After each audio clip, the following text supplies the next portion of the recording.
لله نحمده ونستعينه ونستغفره ونؤمن به ونتوكل عليه ونعوذ بالله من شرور أنفسنا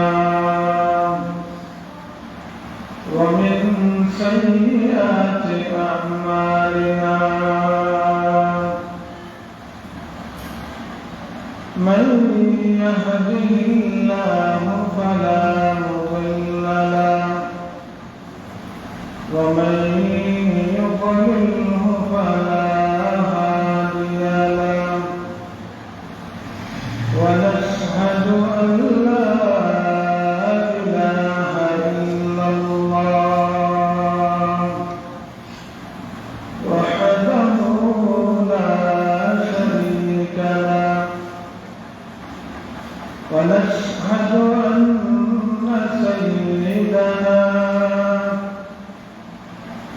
ومولانا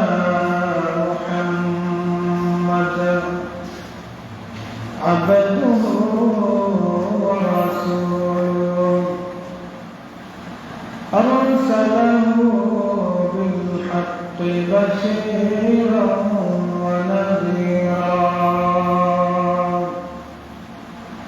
وداعيا إلى الله بإذنه وسراجا منيرا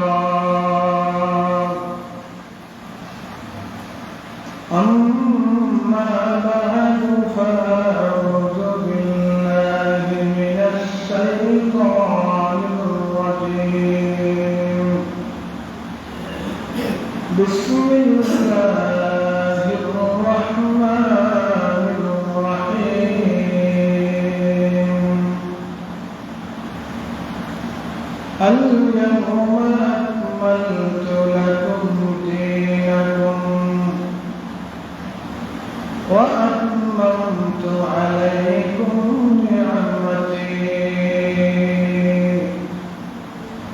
ورضيت لكم الإسلام دينا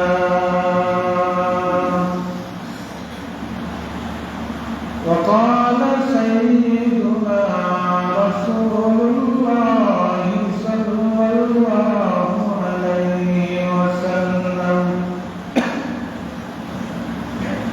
الحج عرفة صدق الله العظيم وصدق رسوله النبي الكريم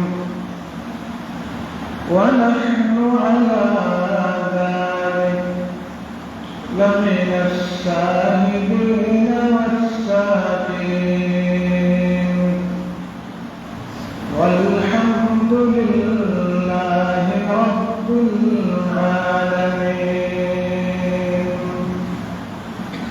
نبي الشان محبت الصدق درسل করে اللهم صل على محمد النبي الأمي وعلى آله وسلم تسليما اللهم صل على محمد النبي الأمي وعلى آله وسلم تسليما اللهم صل على محمد النبي الأمي وعلى آله وسلم تسليما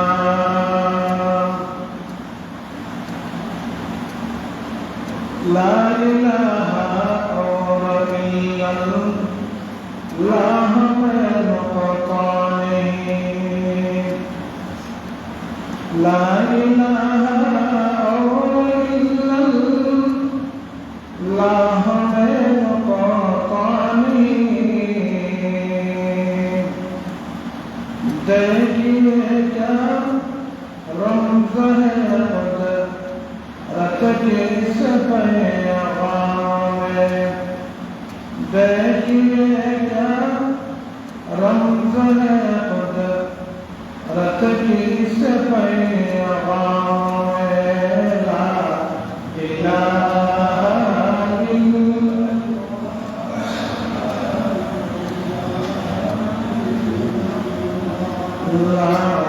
इलाहा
महान रब्बुल आलमीन दया करे मेहरबानी करे তার মহান হুকুম তোমার নামাজ আদায় করার জন্য সময় মতো আল্লাহর পবিত্র ঘর মসজিদে হাজিরি দেওয়ার তৌফিক দান করলেন।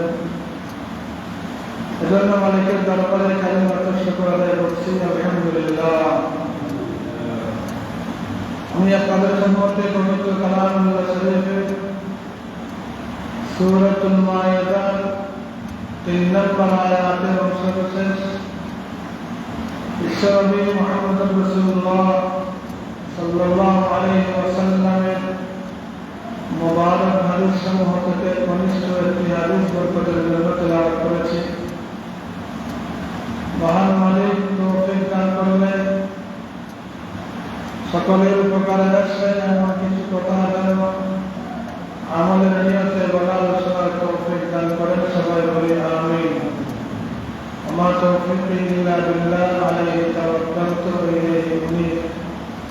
সুবহানাকা লা ইলমা লানা ইল্লা মা 'আল্লামতানা ইন্নাকা আনতাল আলিমুল হাকীম। রব্বি ইশরাহ লি সাদরি ওয়া ইয়াসসির লি আমরি واحلل عقدة من لساني يفقهوا قولي رب زدني علما। পবিত্র কোরআনে পাকে এই আয়াতে আল্লাহ তাআলা ইরশাদ করেছেন, আল-ইয়াওমা আকমালতু লাকুম দীনাকুম।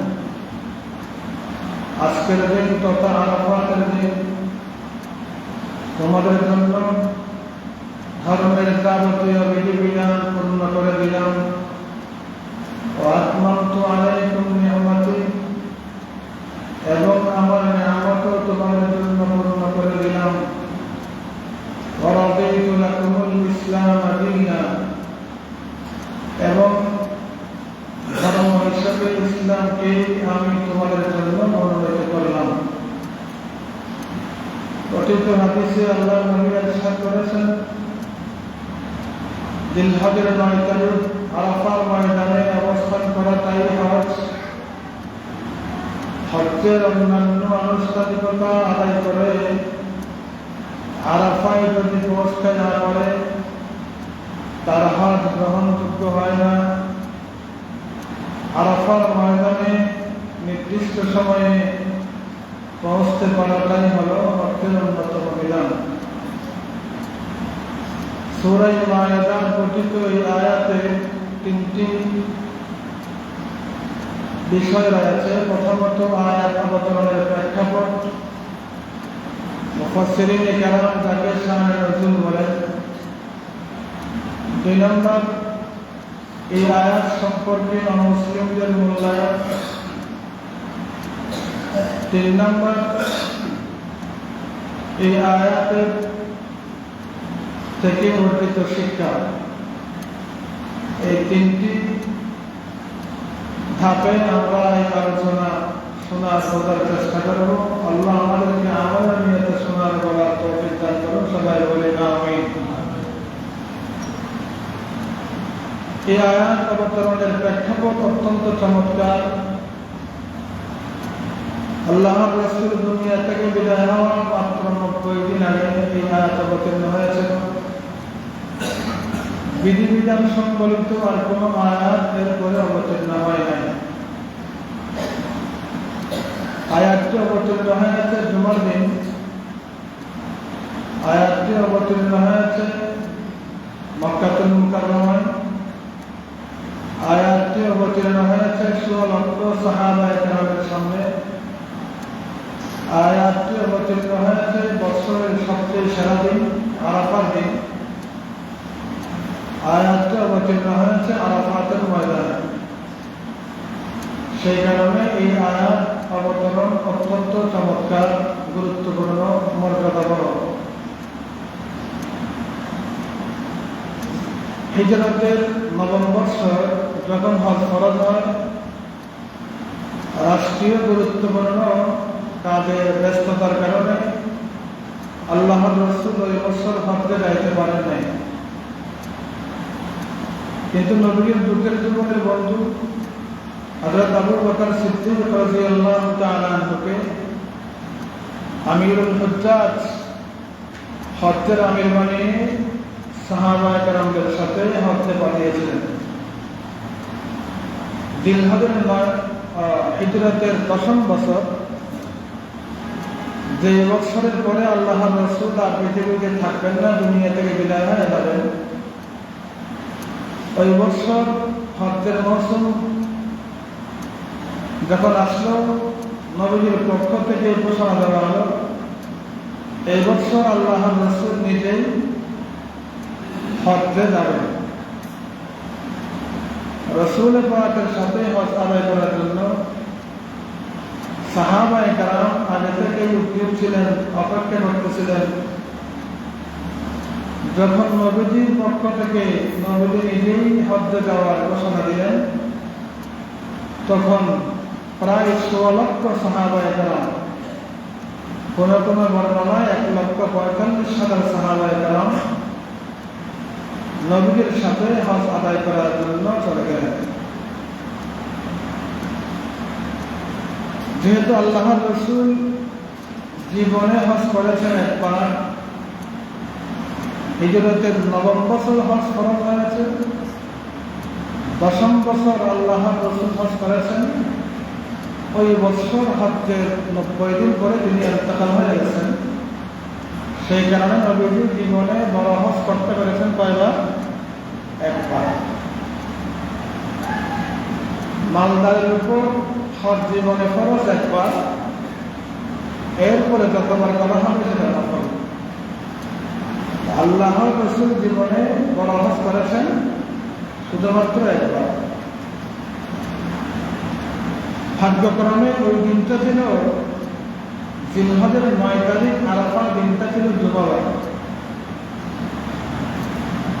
আরাফা, ইয়মে আরাফা জিলহজের 9 তারিখ থেকে জুমাবার হয়। ওই 1 হজ 70 হজের চাইতেও বেশি গুরুত্বপূর্ণ হয়। সুবহানাল্লাহ।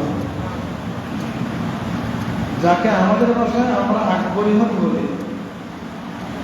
জিলহজের 9 তারিখ যদি জুমাবার হয়, সেই হজ কয় হজ থেকে উত্তম? 70 হজ থেকে উত্তম। আল্লাহর রাসূল যে বছর হজ্জে গিয়েছেন, সেই বছর আরাফার দিনটা ছিল কিবার? জুমাবার। শুক্রবার নয়, জুমাবার। ইসলামী পরিভাষা শুক্রবার নয়, ইসলামী পরিভাষা হল জুমাবার। সেই হজ্জের মধ্যে আল্লাহর রাসূল যেই ভাষণ দিয়েছিলেন, এটাকে আমরা বলি বিদায় হজ্জের ভাষণ। বিদায় হজ্জের ভাষণটি অত্যন্ত দীর্ঘ এবং লম্বা ছিল। আল বিদায় এবং নেহায়া নামক কিতাবের মধ্যে সাহাবায়ে কেরামদের জবান থেকে বিদায় হজ্জে আল্লাহর রাসূল কি কি বলেছিলেন সেটা সংকলন করা হয়েছে। যেহেতু ভাষণটি অনেক দীর্ঘ এবং লম্বা ছিল, সেই কারণে যেই সাহাবী যতটুকু বর্ণনা করেছেন, যতটুকু নিজের হেফজে ইয়াদে রাখতে পেরেছেন, তার নিকট থেকে ততটুকু সংকলন করা হয়েছে। যেহেতু আল্লাহ রাসূলের সেই বিদায় হজ্জের ভাষণ গোটা বিশ্ব মানবতার জন্য ছিল, কিয়ামত পর্যন্ত আনাওয়ালা মানব জাতির এমন কোনো বিষয় ছিল না যে বিষয়টি আল্লাহ রাসূল সেই ভাষণে সুরাহা করেন নাই। সেই কারণে তাকে ঐতিহাসিক বিদায় হজ্জের ভাষণ বলা হয়। আল্লাহ রাসূলের আরাফাতের ময়দানে বিদায় হজ্জের ভাষণটি গোটা দুনিয়াতে আজ পর্যন্ত এবং কিয়ামত পর্যন্ত স্মরণাক্ষরে লেখা থাকে। প্রসঙ্গক্রমে বলতে হয়, তার একটা চমকাংশ হল আল্লাহর রাসূল জবল রহমতের পাদদেশে দাঁড়িয়ে, জবল রহমত অর্থাৎ আরাফাতের ময়দানে যে পাহাড়টি আছে, সেই পাহাড়ের যত নিকটে যাবে তত কল্যাণের অধিকারী হবে। উপরে উঠা নয়, পাহাড়ের নিকটে যাইতে হবে। আল্লাহর রাসূল জবল রহমতের নিকটে দাঁড়িয়ে যখন ভাষণ দিচ্ছিলেন, এক পর্যায়ে সমবেত সাহাবায়ে কেরামদেরকে জিজ্ঞাসা করলেন, আইয়ু ইয়াউমিকুম হাযা, আইয়ু শাহরিকুম হাযা, আইয়ু বালাদিকুম হাযা। নবীজি প্রশ্ন করতেছেন, এই মাসের নাম কি? আল্লাহ রাসূল সাহাবায়ে কেরাম নিয়ে গিয়েছেন হজ করার জন্য। কোন মাস হবে সেটা? জিলহজ। বিদায় হজ্জের ভাষণ দিচ্ছে কোন ময়দানে? আরাফাতের ময়দানে। এটা কোন শহর? মক্কা শহর। সেই বছর ইয়মে আরাফা ছিল কিবার? আরাফার দিন কিবার? জুমাবার। রাসূল প্রশ্ন করতেছেন, আইয়ু ইয়াউমিকুম হাযা, আজকের বারের নাম কি? আইয়ু শাহরিকুম হাযা, এই মাসের নাম কি? আইয়ু বালাদিকুম হাযা, এই শহরের নাম কি? তাহলে রাসূল গিয়েছেন কোন মাসে? জিলহজ মাসে। গিয়েছেন কোন শহরে? মক্কা শহরে। বারটার নাম জুমাবার। রাসূল আবার জিজ্ঞাসা করতেছেন জানা সত্ত্বেও, আইয়ু ইয়াউমিকুম হাযা, আইয়ু শাহরিকুম হাযা, আইয়ু বালাদিকুম হাযা, এই শহরের নাম কি? এই মাসের নাম কি? এই দিনের নাম কি? সাহাবায়ে কেরাম নিশ্চয় সবাই নিয়ম। তারা মনে করলেন যে রাসূল তো জানেন আজকে কি বার, রাসূল তো জানেন এই মাসের নাম কি, রাসূল তো জানেন এই শহরের নাম কি। রাসূল যখন আমাদের কাছে প্রশ্ন করতেছে, মনে হইতেছে নবীজি এই দিনটার নামও কি করে দেবেন? পরিবর্তন করে দেবেন। রাসূল যখন জানা সত্ত্বেও আমাদের কাছে জিজ্ঞাসা করতেছে এই মাসের নাম কি, আমরা মনে করলাম রাসূল এই মাসের নামটা কি করবেন? পরিবর্তন করে দেবেন। রাসূল জানতেন আমরা মক্কা শহরে আরাফার ময়দানে আছি। আমাদের কাছে যখন জিজ্ঞাসা করতেছে, আমরা মনে করলাম রাসূল আরাফার ময়দানের মক্কার নামটাই পরিবর্তন করে দেবেন। কেন বলেছেন রাসূল এইভাবে প্রশ্ন করলেন? আইয়ু ইয়াউমিকুম হাযা, আইয়ু শাহরিকুম হাযা, আইয়ু বালাদিকুম হাযা। বলেন তো, সপ্তাহের 7 দিনের মধ্যে সবচেয়ে বড় দিন কোন দিন? জুমার দিন। সপ্তাহের সকল বারের মধ্যে সবচেয়ে বড় বার, সম্মানিত বার জুমাবার। আরবি মাসসমূহের মধ্যে সবচেয়ে দামি মাস কোন মাস? হজের মাস, জিলহজ মাস। পৃথিবীর সমস্ত শহরের মধ্যে দামি শহরের নাম মক্কা শহর, যেখানে বাইতুল্লাহ আছে, রাসূলের জন্ম হয়েছে। আবার রাসূল বলতেছেন যেমনিভাবে জুমাবার দামি, যেমনিভাবে জিলহজ মাস হজ্জের মাস হওয়ার কারণে দামি, যেমনিভাবে আরাফাতের ময়দান দামি, যেমনিভাবে মক্কা শহর দামি, ঠিক সেইভাবে একজন মুসলমানের রক্ত, একজন মুসলমানের ইজ্জত, একজন মানুষের সম্পদ দাম। আলা ইন্না আমওয়ালাকুম আলা ইন্না দিমাআকুম ওয়া আমওয়ালাকুম হারামুন আলাইকুম কাহুরমাতি ইয়াউমিকুম হাযা ফি শাহরিকুম হাযা ফি বালাদিকুম হাযা। যেমনিভাবে মক্কা শহর দামি, আরাফাতের ময়দান দামি, যেমনিভাবে জুমার দিন দামি, যেমনিভাবে জুমার দিনের আসরের টাইমটা দামি, যেমনিভাবে বছরের 365 দিনের মধ্যে আরাফা দামি, যেমনিভাবে জিলহজ মাস দামি, ঠিক সেইভাবে একজন মানুষের রক্তও দামি। কারণ কোরআনে পাকে আল্লাহ তাআলা বলেছেন, মান কাতালা ফাকান্নামা কাতালান নাসা জামিআ ওয়া মান আহইয়াহা ফাকান্নামা আহইয়ান নাসা জামিআ। যে ব্যক্তি একজন মানুষের জীবন বাঁচাইল, সে যেন গোটা মানবতাকে বাঁচাইয়া দিল। আর যারা একজন মানুষকে, নিষ্পাপ একজন মানুষকে, নিরীহ একজন নিরপরাধীকে হত্যা করলো, রক্তপাত ঘটালো, সে যেন গোটা মানবতাকে হত্যা করল। রাসূল পাকের বিদায় হজ্জের ভাষণ ছিল সার্বজনীন মানবাধিকার সনদ, গোটা মানবতার জন্য মানবাধিকার সনদ, বিশ্ব মানবাধিকার সনদ। রাসূল বলেছেন একজন মানুষের রক্ত সবচেয়ে বেশি দামি, যেমনিভাবে মক্কা দামি, যেমনিভাবে বাইতুল্লাহ শরীফ দামি, ঠিক সেইভাবে একজন মানুষের রক্ত দামি। যেমনিভাবে জুমাবার দামি, ঠিক সেইভাবে একজন মানুষের রক্ত দামি। যেমনিভাবে আরাফার ময়দান, নিয়মে আরাফা জিলহজের 9 তারিখ দামি, ঠিক সেইভাবে একজন মানুষের রক্তের মূল্য আছে না নাই? 1948 সনে জাতিসংঘ মানবাধিকার সনদ ঘোষণা করেছে ইহুদি আর খ্রিস্টানেরা, অথচ ইসলামের আগমন 1948 সনে না, তার বহুকাল আগে। 1948 সনের বহুকাল আগে ইসলামের আগমন। আল্লাহর নবী বিদায় হজ্জের ভাষণে গোটা মানবতার উদ্দেশ্যে কথা বলে দিয়েছেন, একজন মানুষ অমুসলিম হইলেও, সমাজের নিম্ন শ্রেণীর মানুষ হইলেও, সমাজে তার কোনো ক্যারিয়ার না থাকলেও, না হোক অন্যায়ভাবে কাউকে আঘাত করা যাবে না, তার ইজ্জতের দাম আছে। যেমনিভাবে মক্কা শরীফ দামি, বাইতুল্লাহ দামি, ঠিক সেইভাবে একজন মানুষের ইজ্জত দামি।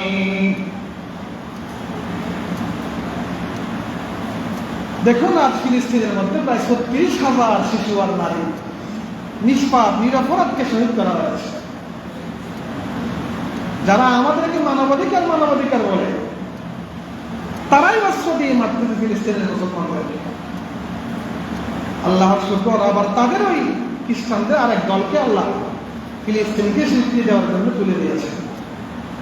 ফিলিস্তিন ইসরায়েলের যুদ্ধ যত দীর্ঘ হচ্ছে, তত ফিলিস্তিন রাষ্ট্র হওয়ার দাবি জোরালো হচ্ছে। যত ইসরায়েল ফিলিস্তিন যুদ্ধ দেরি হচ্ছে, তত ইসরায়েলকে গোটা দুনিয়া ধিক্কার দিচ্ছে। একদিন ফিলিস্তিন আবার বিশ্বের দরবারে স্বাধীন পতাকা নিয়ে মাথা উঁচু করে দাঁড়াতে পারবে ইনশাআল্লাহ। নবীজির বিদায় হজ্জের ভাষণ, যেটা বিশ্ব মানবতার জন্য মানবাধিকার সনদ, সার্বজনীন মানবাধিকার সনদ। বিদায় হজ্জের ভাষণ অত্যন্ত দীর্ঘ এবং লম্বা। গোটা মানবতার জন্য এমন কোন বিষয় ছিল না যে বিষয়টি আল্লাহ রাসূল আরাফাতের ময়দানে বিদায় হজ্জের ভাষণে সুরাহা করে দেন নাই। সেই কারণে এই বিদায় হজ্জের ভাষণের গুরুত্ব গোটা মানব জাতির কাছে অত্যন্ত বেশি। ভাষণটি যখন শেষ হলো, হজ্জের এই ভাষণ যখন শেষ হলো, সমবেত সাহাবায়ে কেরামদের উদ্দেশ্যে আল্লাহর রাসূল সবার নিকট থেকে জিজ্ঞাসা করলেন, আরাফাতের ময়দানে আসরের নামাজের টাইম জুমাবার, বলেন তো জুমার দিন সবচেয়ে দামি সময় কোনটি? আসরের পর। জুমাবারে 53টা হাদিসের মধ্যে আছে জুমার দিন আসরের নামাজের পরে এমন একটি মুহূর্ত আছে যেই সময় মানুষ আল্লাহর দরবারে নেক দোয়া করলে সেটা ফেরত দেওয়া হয় না, অবশ্যই কবুল হয়ে যায়।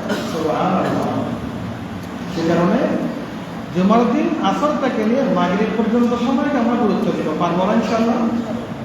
যে দরুদ শরীফটা পড়লাম সেটা তো আসরের পর আসে। আল্লাহর নবী আরাফাতের ময়দানে বিদায় হজ্জের দিনে দীর্ঘ লম্বা ভাষণ দেওয়ার পরে সমবেত সাহাবায়ে কেরামদের উদ্দেশ্যে জিজ্ঞাসা করলেন, আমাকে আল্লাহ তাআলা রিসালাতের যে গুরু দায়িত্ব দিয়ে তোমাদের কাছে পাঠিয়েছিলেন, আমি কি সেই দায়িত্ব যথাযথভাবে আদায় করতে পেরেছি? এই কথাটা বললেন কে? রাসূলুল্লাহ সাল্লাল্লাহু আলাইহি ওয়াসাল্লাম। কোন জায়গায় বলেছেন? আরাফাতের ময়দানে। কাদের সামনে? সাহাবায়ে কেরামের সামনে বিদায় হচ্ছে। সাহাবায়ে কেরাম কি বললেন? 1,25,000 বা 1,46,000 সাহাবায়ে কেরাম আরাফাতের ময়দানে সবাই বললেন, আপনাকে আল্লাহ তাআলা রিসালাতের যেই দায়িত্ব দিয়ে আমাদের কাছে পাঠিয়েছিলেন সেটা শুধু আদায় করেছেন তা নয়, বরং তার যথাযথ হক আদায় করে দিয়েছেন। এই কথা বলার পরে রাসূল আকাশের দিকে মাথা উত্তোলন করে শাহাদাত আঙ্গুলিকে এভাবে তুললেন। তারপরে বলতেছেন, আল্লাহুম্মা শাহাদ, আল্লাহুম্মা শাহাদ, আল্লাহুম্মা শাহাদ। আয় আল্লাহ, আরাফার ময়দানে জুমার দিনে জিলহজের 9 তারিখে আমার 1,25,000 সাহাবায়ে কেরাম সাক্ষ্য দিয়েছে রিসালাতের যে গুরু দায়িত্ব দিয়ে আপনি আমাকে তাদের কাছে পাঠিয়েছিলেন, আমি সেই দায়িত্ব যথাযথভাবে পালন করতে পেরেছি। আপনি আল্লাহ সাক্ষী থাকেন, আপনি আল্লাহ সাক্ষী থাকেন, আপনি আল্লাহ সাক্ষী থাকেন। রাসূল এইভাবে প্রথমে সাহাবায়ে কেরামদের নিকট থেকে অঙ্গীকার নিলেন, তারপরে আল্লাহকে সাক্ষী রাখলেন। কেন? কোরআন পাকের একটি আয়াতে আল্লাহ তাআলা রাসূলকে রিসালাতের দায়িত্ব আদায় করার জন্য কঠোর ভাষায় বলেছেন, ইয়া আইয়ুহার রাসূল বাল্লিগ মা উনজিলা ইলাইকা ইন লাম তাফআল ফামা বাল্লাগতা রিসালাতাহু। আল্লাহ তাআলা বলতেছেন, আমার হাবিব, রিসালাতের যে দায়িত্ব দিয়ে আমি আপনাকে দুনিয়াতে পাঠিয়েছি, বাল্লিগ মা উনজিলা ইলাইকা মির রাব্বিক, আপনার রবের পক্ষ থেকে যা পাঠানো হয়েছে সবগুলো তাবলীগ করে দেন, পৌঁছিয়ে দেন। ওয়া ইন লাম তাফআল ফামা বাল্লাগতা রিসালাতাহু, যদি রিসালাতের কোনো অংশ বাদ পড়ে যায় তাহলে আপনি তো রিসালাতের সেই দায়িত্বই আদায় করেন নাই। সেই কারণে প্রথমে সাহাবায়ে কেরামদের নিকট থেকে স্বীকারোক্তি নিলেন, তারপরে সাক্ষী রাখলেন কাকে? বলেন না কাকে?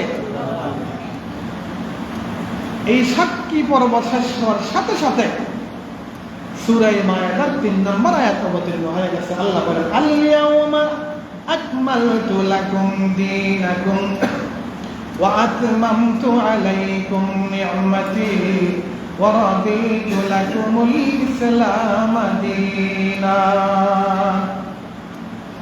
এটা হলো এই আয়াত অবতরণের প্রেক্ষাপট। বুঝে থাকলে বলুন তো, সূরা মায়েদার 3 নম্বর এই আয়াতটি অবতীর্ণ হয়েছে কোথায়? আরাফার ময়দানে। কোন দিন? আরাফার দিন। 16 লক্ষ সাহাবায়ে কেরামের সামনে আসরের নামাজের টাইমে জুমাবারে। তাহলে এই আয়াতের গুরুত্ব মর্যাদা আছে না নাই? কোরআন পাকের বিধিবিধান সংবলিত সর্বশেষ আয়াত, যে আয়াত অবতীর্ণ হওয়ার পরে রাসূল দুনিয়াতে জীবিত ছিলেন কয় বছর? কয়দিন? 90 দিন। কয়দিন? 90 দিন পরে নবী দুনিয়া থেকে ইন্তেকাল হয়ে গেছে। এটা হলো আয়াত অবতরণের প্রেক্ষাপট। আবার বলেছি আয়াতটি, আয়াতের অর্থ কি? আল্লাহ বলেন, আল ইয়াউমা আকমালতু লাকুম দীনাকুম ওয়া আতমামতু আলাইকুম নি'মাতি ورضيت لكم الإسلام دينا আল্লাহ বলেন আল-ইয়াওমা আজকের দিন কোন দিন? আরাফার দিন। আকমালতু লাকুম দীনাকুম, ইসলাম ধর্মের যত বিধিবিধান ছিল, বিধিনিষেধ ছিল, সবকিছু আমি পূর্ণ করে দিলাম তোমাদের জন্য। আল-ইয়াওমা আকমালতু লাকুম দীনাকুম, ইসলাম ধর্মের যত বিধিবিধান রয়েছে সমস্ত বিধিবিধানগুলো আরাফাতের ময়দানে জিলহজের 9 তারিখে চবল রহমতের পাদদেশে 16 লক্ষ সাহাবায়ে কেরামকে সাক্ষ্য রেখে আমার নবীর কাছে এই আয়াত পাঠিয়ে আমি ঘোষণা করলাম আমি পূর্ণ করে দিয়েছি। বিধিবিধান সংকলিত আর কোনো আয়াত অবতীর্ণ হবে না। কিয়ামত পর্যন্ত যত বিধিবিধান দরকার সবগুলো আমি পূর্ণ করে দিলাম। সুবহানাল্লাহ। 1 নম্বর। 2 নম্বর, ওয়া আতমামতু আলাইকুম নি'মাতি, আমার নিয়ামত তোমাদের জন্য পূর্ণ করে দিলাম। 2টা নিয়ামত। প্রথম নিয়ামত হলো আল্লাহর কোরআন। বলুন না, প্রথম নিয়ামত কি? আল্লাহর কোরআন। 2 নাম্বার হলো বিশ্বনবী মুহাম্মদুর রাসূলুল্লাহ সাল্লাল্লাহু আলাইহি ওয়াসাল্লাম।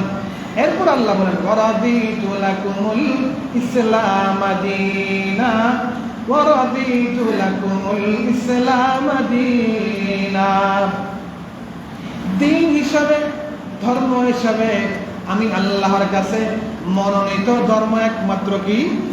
বলুন না, আমি আল্লাহর কাছে মনোনীত ধর্ম একমাত্র কি? ইসলাম ধর্মকে তোমাদের জন্য মনোনীত করলাম। ইসলাম ধর্মকে তোমাদের জন্য আমি আল্লাহ বাছাই করলাম, নির্বাচিত করে দিলাম। সুবহানাল্লাহ। এই পর্যন্ত সংক্ষেপে আমরা জানলাম আয়াত অবতরণের প্রেক্ষাপট। এই আয়াত সম্পর্কে অমুসলিমদের গবেষণা কি, মূল্যায়ন কি? সহিহ বুখারী শরীফের মধ্যে আছে ইহুদি ধর্মের একজন প্রতিনিধি, একদল লোক আমিরুল মুমিনিন হযরত ওমর ফারুক রাদিয়াল্লাহু তাআলা আনহু দরবারে আসলেন। তারা এসে বললেন, ওমর, তোমাদের কোরআনে এমন একটি আয়াত আছে, যদি সেই আয়াত আমাদের তাওরাত কিতাবে থাকতো, আয়াত অবতীর্ণ হওয়ার দিনকে আমরা ঈদের দিন বানাইতাম। খেয়াল করতেছেন কথাটা? যে তোমাদের কোরআনে পাকে এমন একটি আয়াত আছে, এমন একটি গুরুত্বপূর্ণ আয়াত আছে, মর্যাদাবান আয়াত আছে, আয়াতটি যদি আমাদের তাওরাত কিতাবে থাকতো, আয়াত অবতীর্ণ হওয়ার দিনকে আমরা কি বানাইতাম? ঈদের দিন বানাইতাম। বলতেছে কারা? ইহুদিরা। কার কাছে আসিয়া? হযরত ওমর ফারুক রাদিয়াল্লাহু তাআলা আনহুর কাছে আসিয়া বুখারী শরীফের প্রথম পারা এই ঘটনা আছে। আচ্ছা বলেন তো, মুসলমানদের জন্য ঈদ কয়টা? বলেন না, মুসলমানদের জন্য ঈদ কয়টা? সবাই বলেন নাই। মুসলমানদের ঈদ কয়টা? 2টা। সকল ঈদের সারা ঈদ নামক কোন ঈদ কি আছে? কথা বলেন। সকল ঈদের সারা ঈদ নামক কোন ঈদ ইসলামের ইতিহাসে আছে? থাকলে তো রাসূল পালন করতেন, থাকলে তো ইসলামের সোনালী যুগে, রাসূলের যুগে, সাহাবায়ে কেরামের যুগে, খুলাফায়ে রাশিদিনের যুগে, তাবেঈনের যুগে থাকতো। সকল ঈদের সারা ঈদ নামক কোন ঈদ ইসলামে আছে? তাহলে ইসলামী ঈদ কয়টা? 2টা। ইহুদিরা আসিয়া হযরত ওমরের দরবারে বলতেছে, আপনাদের কোরআনে এমন একটি আয়াত আছে, যদি সেই আয়াত আমাদের ধর্মগ্রন্থ তাওরাতে থাকতো, ইহুদি ধর্মের কিতাব তাওরাতে থাকতো, তাহলে আমরা আয়াত অবতীর্ণ হওয়ার দিনকে ঈদের দিন বানাইতাম। তাহলে কি বোঝা গেল? আয়াতটির গুরুত্ব তেমনিভাবে আমাদের কাছে বেশি, তাদের কাছেও বেশি। সেই আয়াত কোনটি? যেটা পড়লাম সূরা মায়েদার 3 নম্বর আয়াত। পড়ুন তো, আল ইয়াউমা পড়ুন না। কোরআন তেলাওয়াত করলে সব আছে না নাই? একক করে কয় নাকি? 10 নাকি? একক করে 10 নাকি নাই 30 নাকি? একক করে 10 নাকি? একক করে 10 নাকি? অর্থ না বুঝিয়ে পড়লে সব আছে না নাই? মুখস্থ পড়লেও, ওযু ছাড়া পড়লে সব আছে না নাই? পড়ুন তো, আল ইয়াউমা আকমালতু লাকুম দীনাকুম ওয়া আতমামতু আলাইকুম নি'মাতি ওয়া রাদিতু লাকুমুল ইসলাম দীনা। আল-ইয়াওমা আকমালতু লাকুম দীনাকুম ওয়া আতমামতু আলাইকুম নি'মাতি ওয়া রাদিতু লাকুমুল ইসলাম দীনা। ইহুদিরা আমিরুল মুমিনিন হযরত ওমর রাদিয়াল্লাহু তাআলা আনহুর দরবারে আসিয়া বললেন, আপনাদের কোরআনে পাকের মধ্যে এমন একটি আয়াত আছে যে আয়াতটি অবতীর্ণ হয়েছে কোন দিন? আরাফার দিন। কোন দিন? আরাফার দিন। আরাফাতের ময়দানে জিলহজের 9 তারিখে 16 লক্ষ সাহাবায়ে কেরামের সামনে কি বারে? জুমাবারে মক্কাতুল মুকাররমায়। এই আয়াত যদি আমাদের তাওরাত কিতাবে থাকতো, আয়াত অবতীর্ণ হওয়ার দিনকে আমরা ঈদের দিন বানাইতাম। সুবহানাল্লাহ। হযরত ওমর তো ওমর, হযরত ওমরকে চিনেন? হযরত ওমর তো সেই ব্যক্তি যে রাস্তা দিয়ে ওমর চললে সেই রাস্তা দিয়ে কে চলে না? ইবলিস পর্যন্ত চলে না। হযরত ওমর কোন পথ দিয়ে আসতেছেন দেখলে ইবলিস রাস্তা কি করে? পরিবর্তন করে যায়। হযরত ওমর রাদিয়াল্লাহু তাআলা তিনি যার সম্পর্কে রাসূল বলেছিলেন, লাউ কানা বা'দি নাবিয়্যান লাকানা ওমর, যদি আমার পরে আর কোন নবী হওয়ার থাকতো তাহলে ওমর নবী হতো। যেহেতু আমার পরে আর কোন নবী নাই, ওমর কি হবে না? নবী হবে না। ওমর রাদিয়াল্লাহু তাআলা আনহু সম্পর্কে জিবরাইল আলাইহিস সালাতু ওয়াস সালাম আসিয়া বললেন, ও আল্লাহর হাবিব, আপনি কি আমাকে একটু সময় দিবেন? আপনার ওমরের প্রশংসা করতাম। কে বলতেছে? জিবরাইল ফেরেশতা বলতেছেন। কে? ফেরেশতাকুল সরদার জিবরাইল কার কাছে আসিয়া বিশ্বনবী মুহাম্মদুর রাসূলুল্লাহ সাল্লাল্লাহু আলাইহি ওয়াসাল্লামের কাছে আসিয়া বলতেছে, আপনি কি আমাকে একটু সময় দিবেন? ওমরের প্রশংসা করতাম। তখন রাসূল বলতেছেন, হ্যাঁ দিব। জিবরাইল আলাইহিস সালাম জিজ্ঞাসা করলেন, কত সময় দেবেন? রাসূল বললেন, 1 ঘন্টা সময় দিলাম। হযরত জিবরাইল কি বলেন? আপনার সাহাবী ওমরের প্রশংসা করার জন্য জিবরাইলের কাছে 1 ঘন্টা সময় যথেষ্ট নয়। বলবেন না সুবহানাল্লাহ? তখন রাসূল বললেন, আচ্ছা তাহলে একদিন সময় দিলাম 12 ঘন্টা। হযরত জিবরাইল বললেন, না, ওমরের প্রশংসার জন্য আমি জিবরাইলের কাছে একদিন সময় যথেষ্ট নয়। সুবহানাল্লাহ। আবার বললেন, তাহলে 1 সপ্তাহ সময় দিলাম, 7 দিন। জিবরাইল আমিন বলতেছেন, আপনার ওমরের প্রশংসা করার জন্য আমি জিবরাইলের কাছে 1 সপ্তাহ সময় যথেষ্ট নয়। এবার রাসূল বলতেছেন, তাহলে 1 মাস সময় দিলাম। জিবরাইল আমিন বলতেছেন, 1 মাস সময় যথেষ্ট নয়। রাসূল বলতেছেন, 1 বছর সময় দিলাম। জিবরাইল বলতেছেন, 1 বছর সময় যথেষ্ট নয়।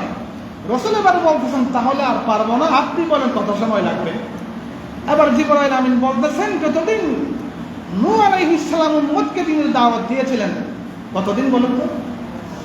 নূহ আলাইহিস সালাম উম্মতকে দিনের দাওয়াত দিয়েছিলেন, কালিমার দাওয়াত দিয়েছিলেন কয় বছর? 950 বছর। কত বছর?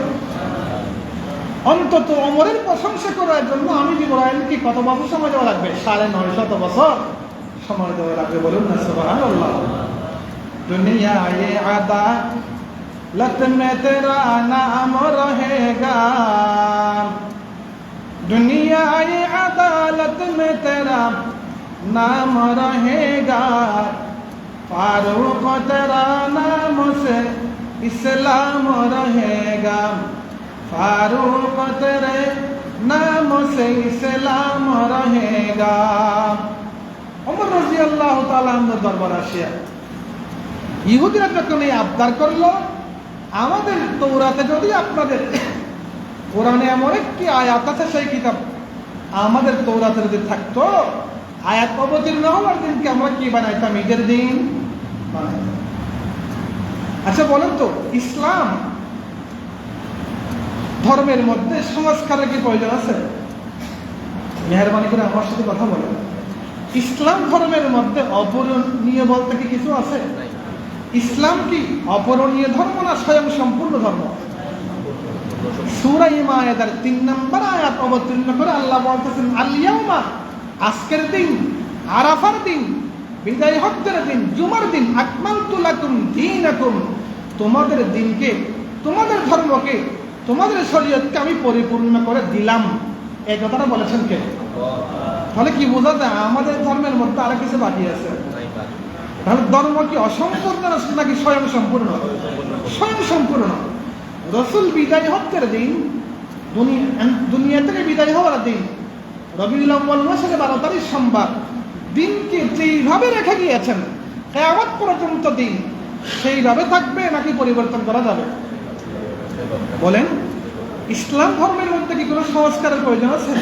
কোনো প্রয়োজন নেই। শুধু তা নয়, ইসলাম ধর্মের ভিতরে একটা বিন্দু, একটা নুকতাও যদি কেউ ঢুকিয়ে দিতে চায়, আল্লাহ কসম, সত্যিকার আশিক রাসূল হক্কানি উলামায়ে কেরাম, দেওবন্দি উলামায়ে কেরাম দাঁত ভাঙ্গা জবাব দেওয়ার জন্য প্রস্তুত আছে। প্রতিযোগী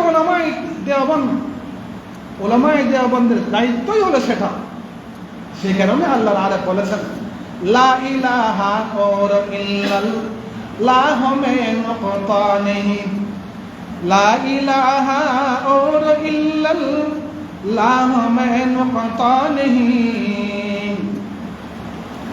देखिए क्या रमज़ है कुदरत की इस पैगाम में, देखिए क्या रमज़ है कुदरत की इस पैगाम में, अब इज़ाफ़ा गैर मुमकिन है मोहम्मद की कसम, एक नुक़्ता की भी गुंजाइश नहीं इस्लाम में, एक नुक़्ता की भी गुंजाइश नहीं इस्लाम में।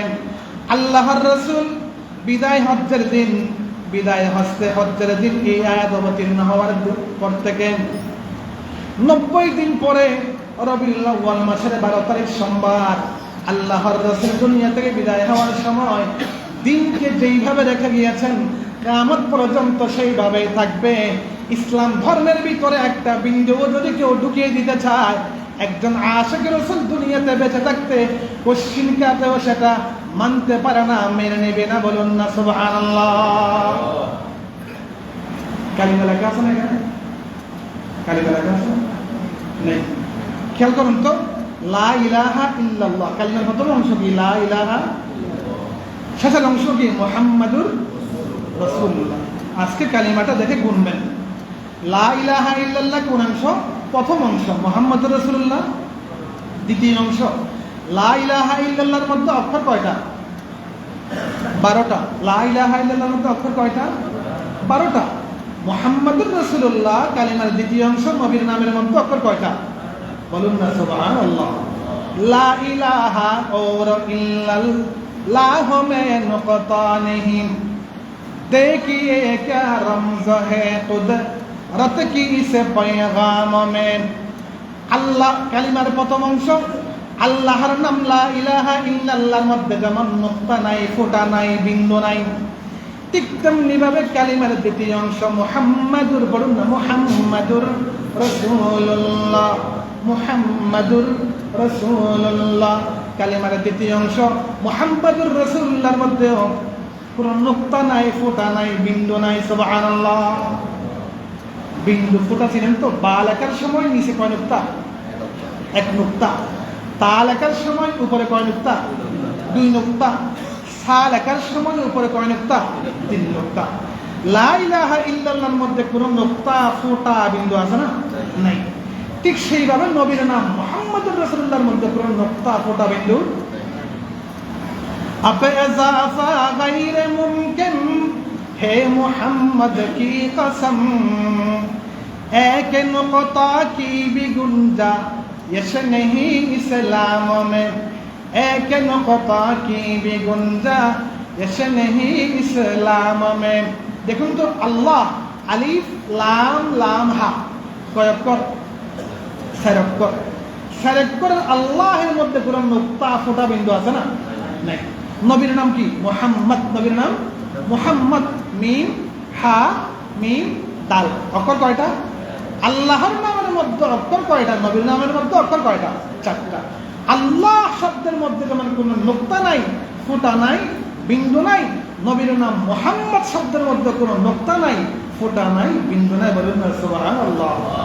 আপে ইজাফা গায়র মুমকিন হে মুহাম্মদ কি কসম, एक नुक़्ता की भी गुंजाइश ये नहीं इस्लाम में আল্লাহ শব্দকে আল্লাহ যেইভাবে সাজিয়েছেন বন্ধুরা নাম মুহাম্মদকেও সেইভাবে সাজিয়েছেন যেমনি ভাবে কালিমার প্রথম অংশ লা ইলাহা ইল্লাল্লাহর মধ্যে 12 অক্ষর ঠিক সেইভাবে কালিমার দ্বিতীয় অংশ মুহাম্মদুর রাসূলুল্লাহর মধ্যে 12 অক্ষর যেমনি ভাবে আল্লাহর নাম কালিমার প্রথম অংশ লা ইলাহা ইল্লাল্লাহর মধ্যে নুকতা নাই ফোঁটা নাই বিন্দু নাই ঠিক সেইভাবে কালিমার দ্বিতীয় অংশ মুহাম্মদুর রাসূলুল্লাহর মধ্যে নুকতা নাই ফোঁটা নাই বিন্দু নাই সুবহানাল্লাহ।